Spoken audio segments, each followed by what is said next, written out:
Hello students,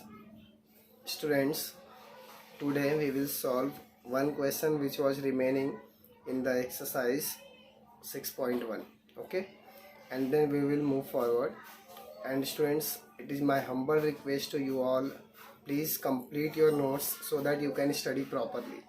Okay, so be ready for the lecture. So students, we have completed question number 1, question number 2, question number 3 and question number 5.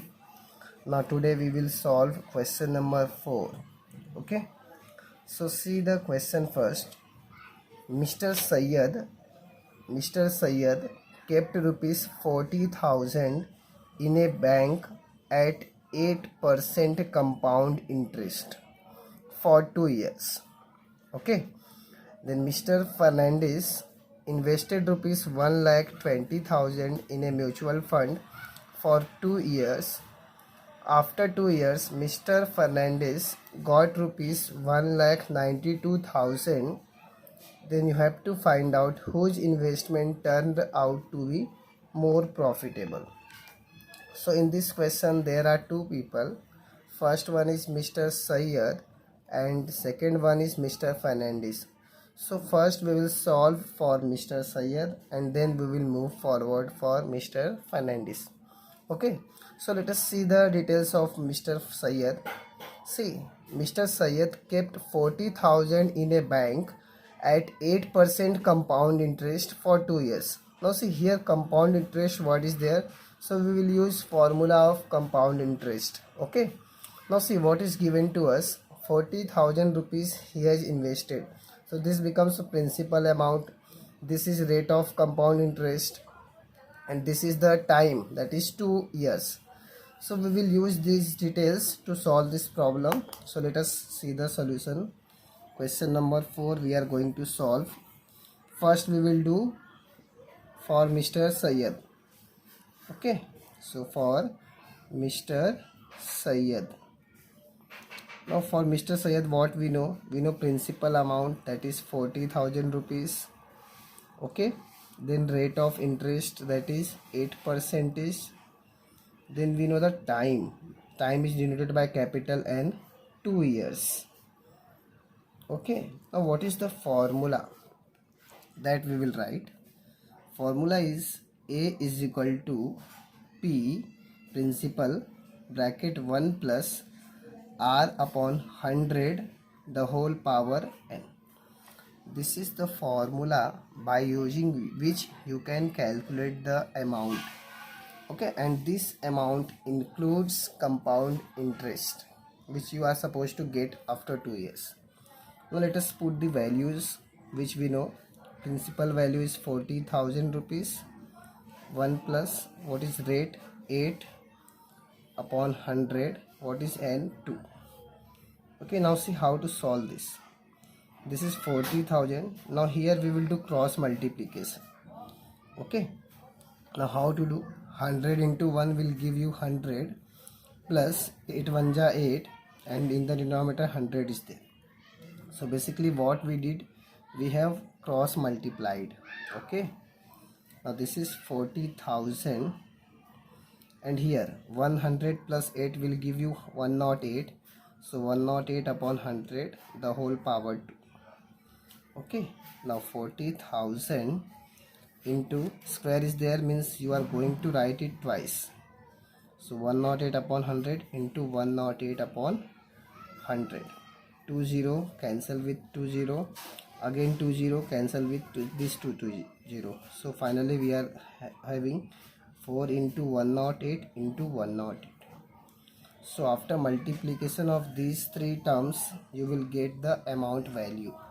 Okay, and I am expecting you all can do this multiplication by your own. So I am going to write final answer directly. Okay students, if you multiply 4 into 108 into 108, then you are going to get 46,656 rupees. So this is the amount value, and in this amount principal plus interest is there.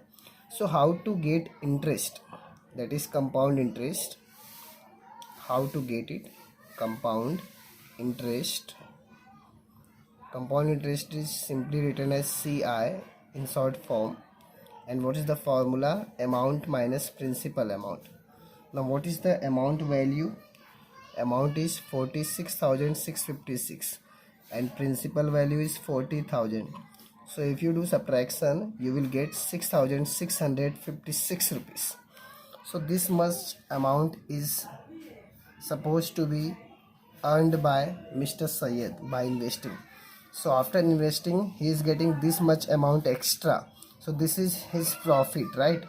So we will calculate percentage gain.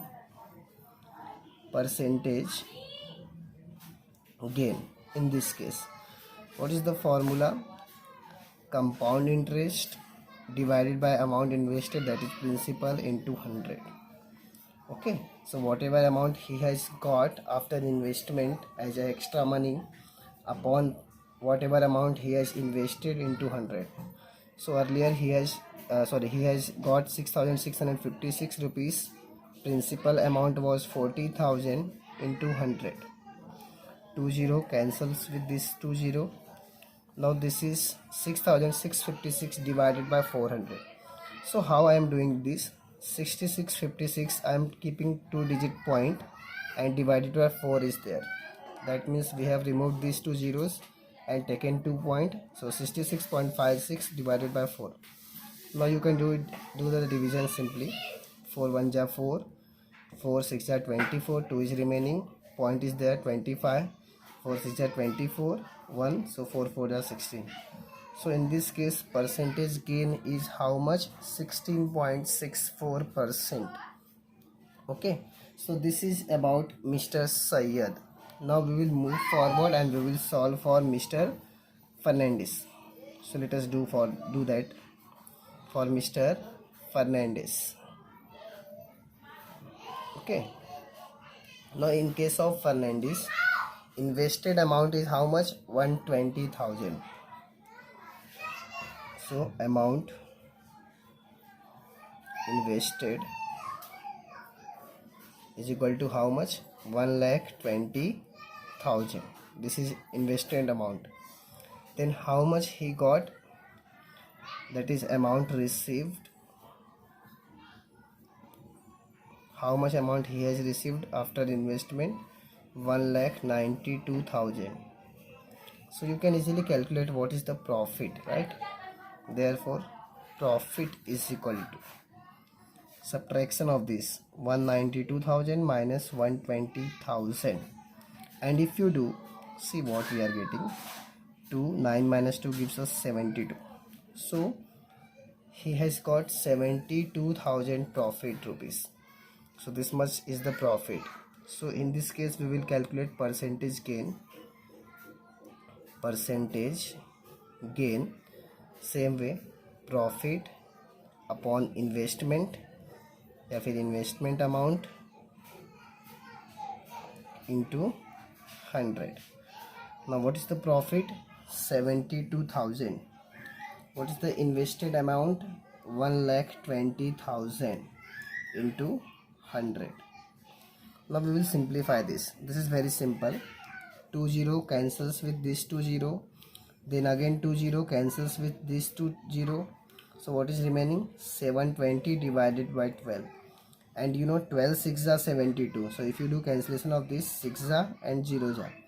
So in this case 60% profit is there. And earlier we are having 16.64%. So obviously this investment is more profitable because here we are getting 60% return and here we are getting only 16%. So this investment is more profitable. So we will write that answer. Therefore investment of Mr. Fernandez, investment of Mr. Fernandez was more profitable.